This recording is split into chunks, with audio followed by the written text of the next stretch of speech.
मेरे साथ इस समय मौजूद हैं मुकेश गौड़ जी, उपाध्यक्ष बाबरपुर जिला कांग्रेस कमेटी के। मुकेश जी, जिस तरह से पेट्रोल और डीजल के दाम बढ़ रहे हैं, क्या कहना है इसके बारे में आपका?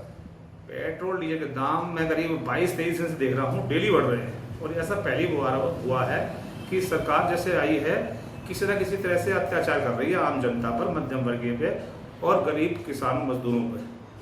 और ये अन्याय हम सहेंगे नहीं। इसके लिए हमारी पार्टी तथा हम लोग आंदोलन करते आए हैं, करते रहेंगे। नहीं, जिस तरह से देखा गया है भाई, आम आदमी पार्टी की सरकार दिल्ली में है, केंद्र में भाजपा सरकार है, दोनों सरकार अपना अपना राग आलाप रही है कि दिल्ली कम करे तो राहत मिले लोगों को, और दिल्ली सरकार कहती है अगर केंद्र कम करे तो दिल्ली को राहत मिले। कांग्रेस का क्या कहना है इस मुद्दे पर? हमारा तो कहना यही है कि जैसे दिल्ली सरकार ने भी प्रदर्शन किया है पेट्रोल डीजल की कीमतों पर, वो चाहे तो अपना एक राज्य का जो वैट होता है, जैसे अब उसके माध्यम से जानते हैं जीएसटी के माध्यम से, अगर वो कम कर दे तो अभी करीब 7-8 रुपये का हमें आम जनता को फायदा हो सकता है। लेकिन मेरे समझ में ये नहीं आ रहा है कि इन्होंने ऐसा क्यों नहीं कर रहे। ये चाहे तो राज्य स्तर पर अपना टैक्स कम करके जनता को राहत दे सकते हैं, लेकिन देखने में आई ऐसी राहत की करेंगे नहीं। धरने प्रदर्शन करने से कुछ नहीं होगा। जिनके हाथ में सत्ता है वो चाहे तो अपना टैक्स कम करके आम जनता को राहत दे सकते हैं।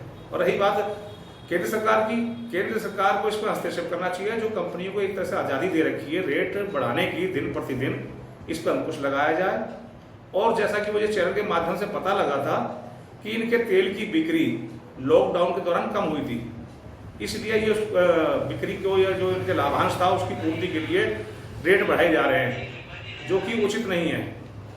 और लॉकडाउन के दौरान सभी देशवासियों ने अपना इच्छाओं का, अपने व्यापार का, अपनी शिक्षा का बलिदान किया था। क्या ये कंपनियां इस देश की नहीं है? अगर ये चाहें तो ये भी क्या नाम है अपना कुछ सहयोग भारत की जनता को दे सकती हैं और पेट्रोल डीजल ना बढ़ाएं, जिससे कि क्या आम जनता को राहत मिले। नहीं, जिस तरह से मुकेश जी देखा गया है, चाहे भाजपा सरकार हो चाहे आम आदमी की पार्टी की सरकार हो, आपकी भी सरकार रही है, बट जनता को आज तक किसी भी सरकार ने राहत नहीं दी। नहीं, इस बात से मैं सहमत नहीं हूँ आपका। एक समय ऐसा था जब क्या नाम है अंतर्राष्ट्रीय स्तर पर कच्चे तेल की कीमतों का दाम 135 रुपये प्रति बैरल पहुंच गया था। उसके बाद भी हमारे आदरणीय पूर्व प्रधानमंत्री मनमोहन सिंह जी ने भी तेल के रेट इतने नहीं बढ़ने दिए थे जितने अब बढ़ रहे हैं। सर, आपके टाइम में 83 पॉइंट कुछ 40 पैसे तेल रहा है। जी जी, मानता हूँ। मैं ग्राफ की अपोजिट में देख रहा हूं, आपने कहा ना आप गलत कह रहे हैं इस चीज के लिए। मैं आपकी बात से सहमत हूँ, लेकिन उस समय अंतर्राष्ट्रीय बाजार के अंदर कीमत क्या रही थी कच्चे तेल की? आपको पता है 135 रुपए, और आज कच्चे तेल की कीमत है 20 रुपए।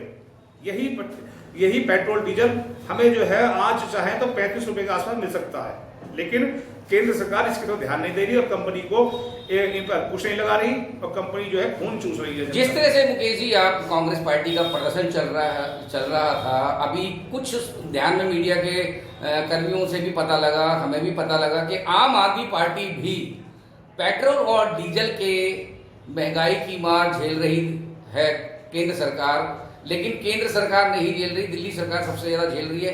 क्या लग रहा है, कहीं ना कहीं खेल तो नहीं चल रहा है? मुझे तो ऐसा लगता है खेल चल रहा है। मैंने आपको पहले बताया था अगर ये चाहे तो अपना राज्य के स्तर पे जो लगने वाला जीएसटी उसको कम कर देंगे तो सीधे पेट्रोल की कीमत में 8 रुपए का सीधे कम हो सकते हैं। लेकिन दिल्ली गवर्नमेंट इस बात पे अपना संज्ञान नहीं ले रही है और तथा आम जनता के विषय में नहीं सोच रही। ये चाहे तो अभी भी 7-8 रुपए कम होते हैं, लेकिन ये बेकार की चोचलेबाजी कर रहे हैं। जो अपने हाथ में चीज है उसको तो हम कम करें, दूसरे से तो अपेक्षा हम तब करेंगे।